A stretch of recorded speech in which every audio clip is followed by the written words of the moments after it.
for our players.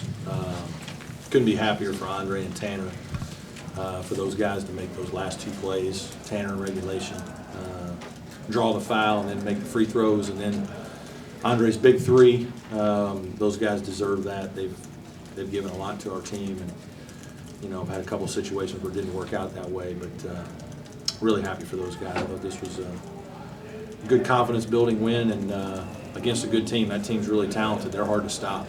They are very hard to guard, and our guys had to play exceptionally well to win. How big was it to have Andre, the 2 shots he made after he was kind of missing some plays there, missing some shots, and to make those 2 at the end?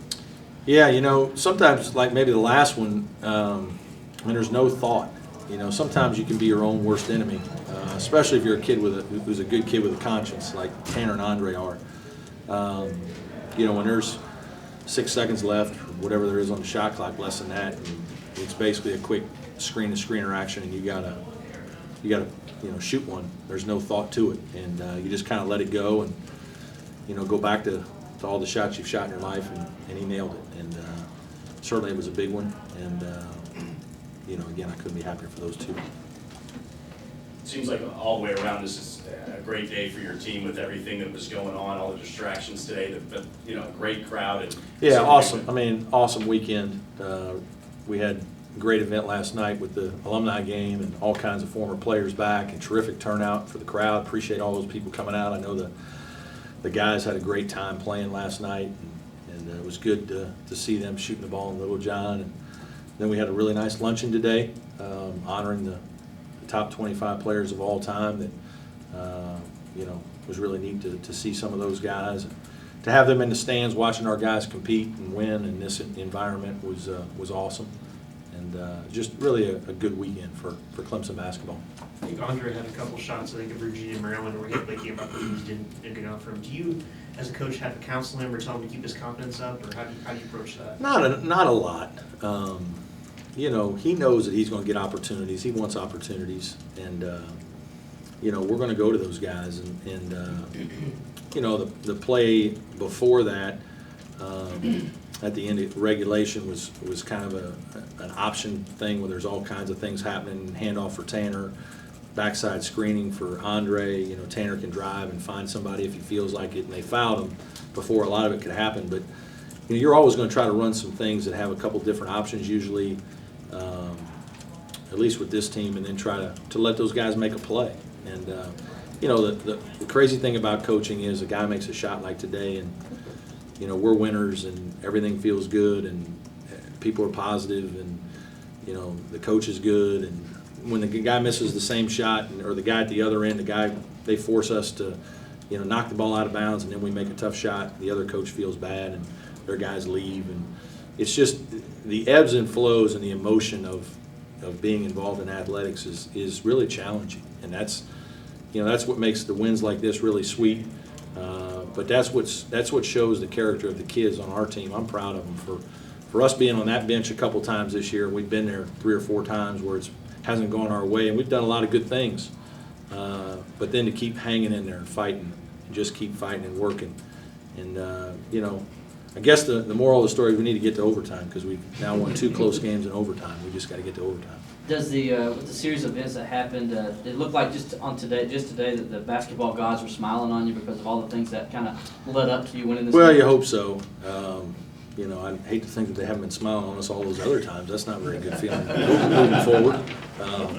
But certainly you hope that things even out a little bit, and this is one that those 2 guys deserve, because of, again, how hard they've worked, what they've done every day, how they've played, how they approach it, the kind of kids they are. They deserve for this to go their way, and it's a great day to do something like that. Certainly with a great crowd in front of former players, and these guys are only a couple weeks away from being that, and that's hard for even me to think about. Is it safe to assume that a win like this just really shows, I guess, a level of toughness, how much your team has stuck with it despite some really tough losses earlier in the season?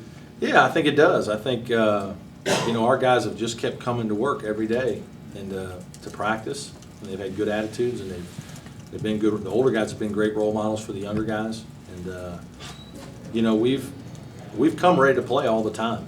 You know, we haven't won all the time and all those kinds of things, but especially here as the year's gone on, this team has improved. We're certainly playing better basketball than we did. Guys have better feel for what their roles are, what they need to do, how we want to do things, and you know, you just hope that happens every year when you're coaching, is that your team gets better and guys stick with it. And certainly when you have tough situations, that isn't always easy for kids to do. And the one good thing is, you know, we do have 4 seniors. They each kind of have their own story that's a little different but unique, and that's probably helped us. I mean, we're kind of a young team, but we're not as young as like we're going to be next year. Next year we're going to be ridiculously young, you know. So, you know, we do have the core group of our team that's been back and played, and I think that's part of the reason why these guys have been able to hang in there. Is they want their senior years to be good ones.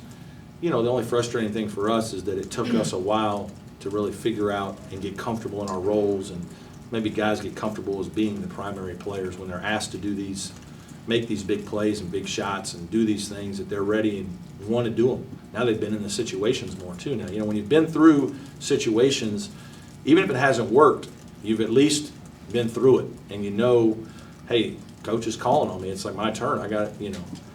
And I think that's part of what makes these guys in the next time a little hardened and ready to make a play. As much as it was the seniors that won the game for you, it was the juniors, Devin and Milton, that kept you in. Devin and Milt played well today. Devin had to log a lot of minutes. You know, Devin has really rebounded the ball very well on the defensive end, especially. We have to continue. I kept a couple timeouts. I just kept saying we got to help Devin rebounding fellas. You know, second half it was, you know, this is a great offensive rebounding team, and it was hard for us to get rebounds. I thought he did some good things, and you know, we're just trying to get Milt to continue to be confident and take shots. Take shots. You know, when you have a shot, when you have a pull up, take them. Don't over analyze everything. Don't over penetrate. Just try to, you know, simplify things a little bit. And you know, I thought he did a good job today of playing well through foul trouble.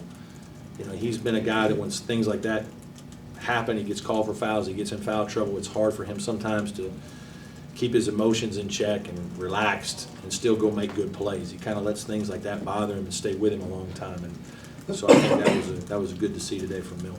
You were talking about you guys sticking with it, and I mean, Sapp was that example. He finally makes a couple baskets, and the whole rest of his game together. And I remember the last time I saw him playing in the last minute of the game. But there he was. You know what? He's had a couple good days of practice this week.